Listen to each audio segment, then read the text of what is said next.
Bueno, es muy importante ubicarnos en este primer debate de control político que tiene que ver con el flagelo, de los flagelos más detestables que un país puede vivir, como es el reclutamiento forzado de niños, de niñas, de jóvenes y adolescentes en un país.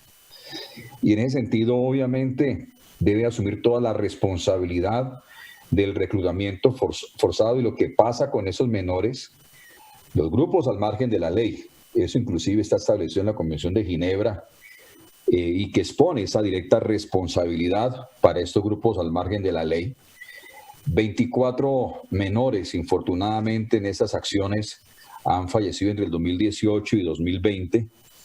Y hay que entender, y la opinión pública tiene que saber, que no es responsabilidad del Estado la muerte de esos menores. La responsabilidad de la muerte de esos menores son los grupos al margen de la ley que los reclutaron de manera forzosa y los utilizan como escudo humano. Y es un tema que tenemos que poner en su sitio. Aquí no podemos venir a armar un ruido y una situación de responsabilidades donde no son. Que la comunicación, la información es otra cosa, pero la responsabilidad de la vida, de la muerte de esos niños, es de los grupos al margen de que reclutaron esos niños. Y en ese sentido, el delito de reclutamiento forzado en Colombia es algo que todavía persiste. Hay 3.186 procesos de reclutamiento ilícito cometidos por miembros de la guerrilla de las FARC, de las autodefensas, de otros grupos organizados al margen de la ley, ocurridos entre el 1 de enero del 2006 y el 20 de octubre del 2020. Y en lo que respecta al año 2020, la Fiscalía registra 13 víctimas por reclutamiento cuyos presuntos responsables son los grupos, las autodefensas, el ELN, las disidencias de las FARC y otros grupos al margen de la ley. Entonces aquí tenemos una situación de un alto nivel de delicado que complica, obviamente, y se complica cada vez más, inclusive en unas circunstancias que a uno lo dejan realmente impresionado.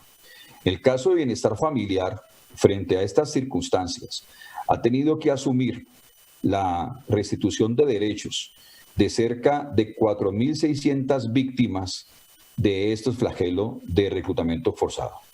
Y hay más de 5.000 actores responsables de esos delitos también. El ICBF, con el programa de atención para desvinculados, ha establecido los derechos o ha restablecido derechos de más de 6.000 niñas, niños y adolescentes que han sido afectados por ese flagelo y los han protegido también de ese flagelo. Actualmente atiende 211 niños, niñas y adolescentes desvinculados a quienes se le ha abierto proceso administrativo de restablecimiento de derechos para brindarle protección en articulación con CIPRUNA, incidir en su reparación y vinculación a la oferta de atención a las víctimas. Es muy importante indicar que ICBF se ha enfocado en estos lugares de alto riesgo, de alto peligro, en promover entornos protectores, restablecer los derechos a las víctimas y restaurar la dignidad e integridad física y psicológica de los niños, niñas y adolescentes víctimas del reclutamiento. Y el trabajo para prevenir el reclutamiento de niños y niñas y adolescentes comienza potencializando el rol de las familias como primer entorno protector y su vínculo de crianza basado en amor. Es muy importante indicar que ICBF ha incrementado y el ICBF atiende hoy en día a más de 64.000 familias que están en esos entornos de riesgo para poderlos proteger.